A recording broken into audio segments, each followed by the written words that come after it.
Hoje a gente vai mergulhar em uma das instituições mais revolucionárias da história do design, a Escola de Ulm.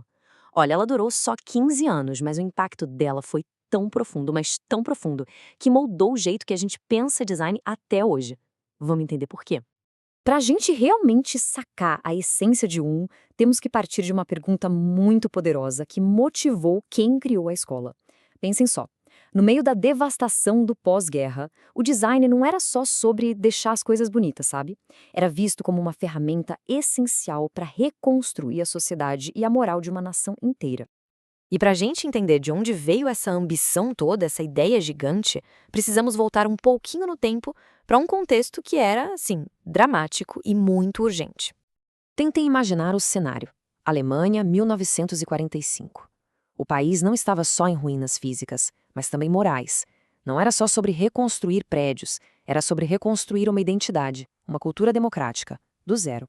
Havia uma necessidade desesperada por novos ideais, novas formas de pensar e, claro, novos objetos para o dia a dia das pessoas. E o mais incrível dessa história toda é que a escola não nasceu de uma ordem do governo, nada disso. Ela nasceu de um ato de memória e de esperança. Foi fundada por Inge Scholl para homenagear seus irmãos, que foram executados por lutar contra o totalitarismo. A ideia era justamente promover o tipo de educação humanista pelo qual eles deram a vida. É muito forte, né? Então, essa jornada, que vai de um sacrifício trágico até a criação de algo totalmente novo, foi super rápida e cheia de propósito. A escola nasceu literalmente do desejo de garantir que as ideias de liberdade e humanismo, aquelas pelas quais os irmãos Scholl morreram, pudessem florescer e, mais do que isso, tomar uma forma real no mundo material. E a missão era, nossa, super ousada. Não era só sobre criar produtos bonitinhos. O objetivo era usar o design como uma força para a democracia. O que isso quer dizer na prática? Significava criar objetos que fossem funcionais, acessíveis, honestos, pensados para produção em massa, basicamente o oposto exato daquela monumentalidade opressiva do regime interior. Ok, então como é que essa missão tão audaciosa foi colocada em prática? É exatamente isso que a gente vai ver agora, mergulhando no famoso modelo de Ulm. Olha, o modelo de Ulm foi uma verdadeira revolução. Ele quebrou completamente com aquela ideia do designer como um artista solitário, sabe? E transformou o profissional em um solucionador de problemas. Alguém que usava ciência, sociologia e tecnologia para criar. Arte e ciência não eram mais vistas como coisas opostas, mas como parceiras inseparáveis. A estrutura do curso foi toda pensada com um propósito muito claro. Tudo começava com Vorkus, que era um curso básico, fundamental mesmo, para construir uma base bem sólida de criatividade e metodologia. A partir daí, os estudantes iam se especializando e, no final, aplicavam todo esse conhecimento em um grande projeto de tese. Bem estruturado, né? O objetivo final não era só formar um especialista em uma coisinha só. A ideia era formar profissionais completos, designers versáteis, capazes de navegar por diferentes indústrias e adaptar suas habilidades para atender às necessidades reais na sociedade moderna.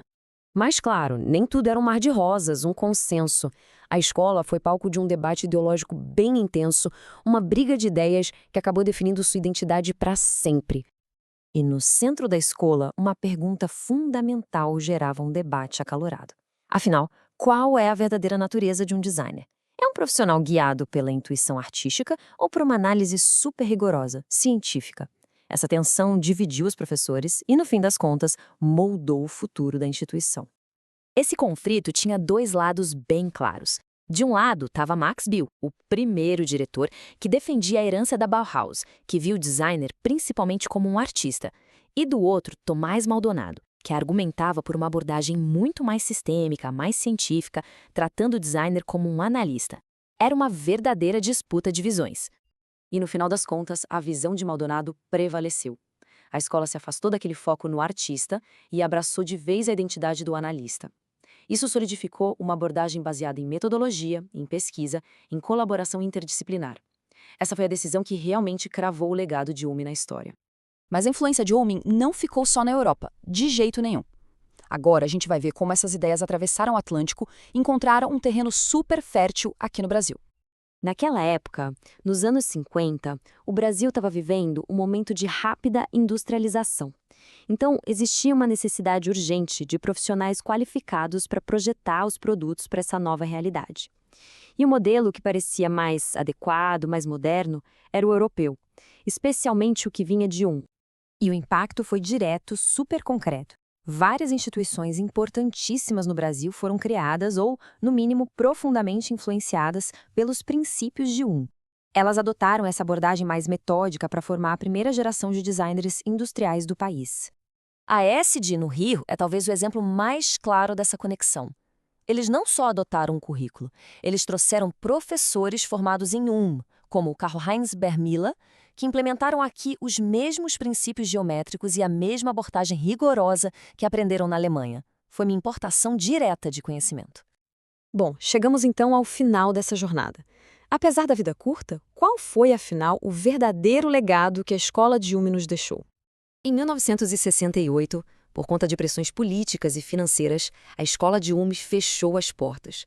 Foi um fim bem abrupto para uma história tão intensa. Só que o fechamento da escola física não significou o fim das suas ideias. Muito pelo contrário.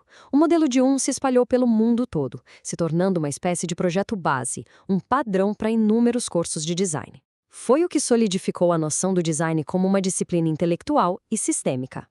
No fim das contas, a grande lição de é que o design precisa responder aos desafios do seu próprio tempo. A missão deles era reconstruir uma sociedade democrática. E isso nos faz pensar: qual é a grande missão do design hoje? Nesse nosso mundo complexo, interconectado, quais são os problemas que os designers deveriam estar resolvendo agora? Fica aí a reflexão.